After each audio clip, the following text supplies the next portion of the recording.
14 अगस्त की रात का वो सच जिसे हर भारतीय जानना चाहेगा। वो रात जिसने हिंदुस्तान का इतिहास, भूगोल, भविष्य और सोच को बदल दिया। वो रात थी आज़ादी की रात।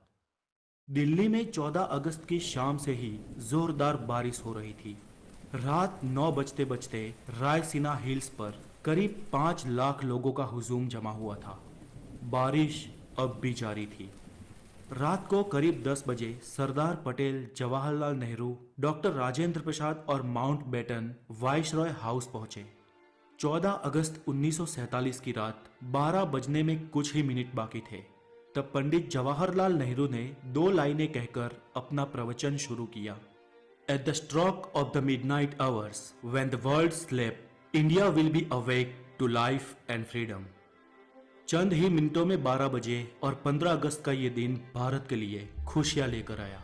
190 सालों बाद ब्रिटिश हुकूमत से देश स्वतंत्र हुआ था, लेकिन इन खुशियों के साथ उतना ही गम था, क्योंकि भारत ने अपना 3,46,737 स्क्वायर किलोमीटर का पूरा विस्तार और करीब 8 करोड़ 15 लाख लोग एक ही रात में गंवा दिए थे।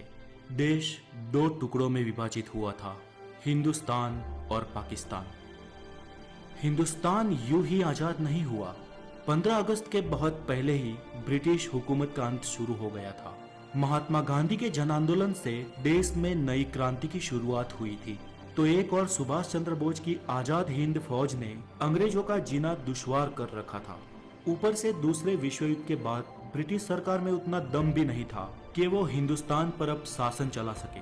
इसलिए माउंटबेटन को भारत का आखिरी वाइसरॉय बनाया गया था, ताकि देश को आधिकारिक तरीके से स्वतंत्रता दी जा सके। अंग्रेजों ने भारत को शुरुआत में 3 जून 1948 के दिन स्वतंत्र घोषित करने का निर्णय लिया था, लेकिन मोहम्मद अली जिन्ना ने पाकिस्तान नामक अलग मुल्क बनाने की ठान ली थी, जिसके चलते देश में कई जगह पर सांप्रदायिक हिंसा शुरू हो गई।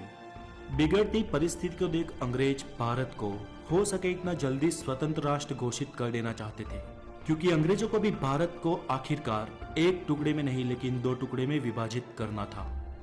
स्वतंत्रता के लिए दिन 15 अगस्त ही क्यों चुना गया? तो इसमें ऐसा है कि सिर्फ हम भारतीय ही शुभ और अशुभ में नहीं मानते थे, बल्कि अंग्रेज भी उतना ही मानते थे।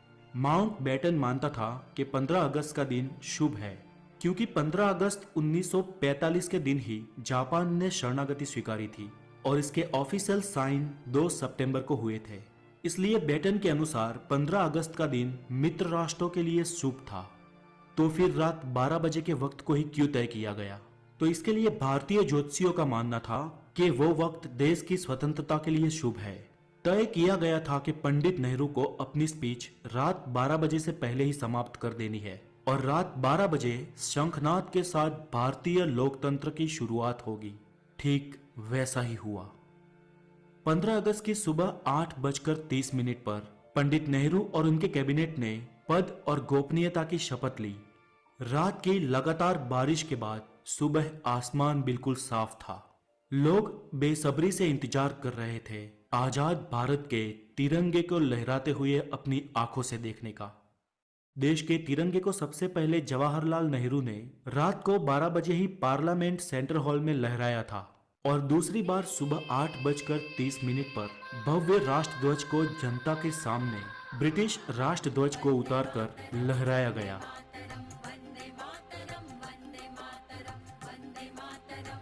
देशवासियों की आंखों में खुशी के आंसू थे।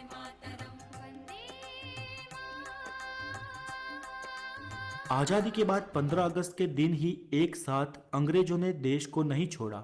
आजाद भारत के कुछ आला अफसर भी कुछ समय तक अंग्रेज ही रहे। 1500 ब्रिटिश सैनिकों की पहली टीम 17 अगस्त 1947 के दिन अपने देश रवाना हुई, तो आखिरी टीम 27 अगस्त 1948 के दिन निकली।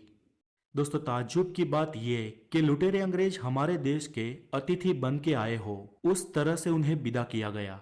उनकी आखिरी फौज ने जब मुंबई के बंदरगाह से विदाई ली, तब जॉर्ज पंचम को विदाई देने वाला गीत बैंड बाजा के साथ बजाया गया।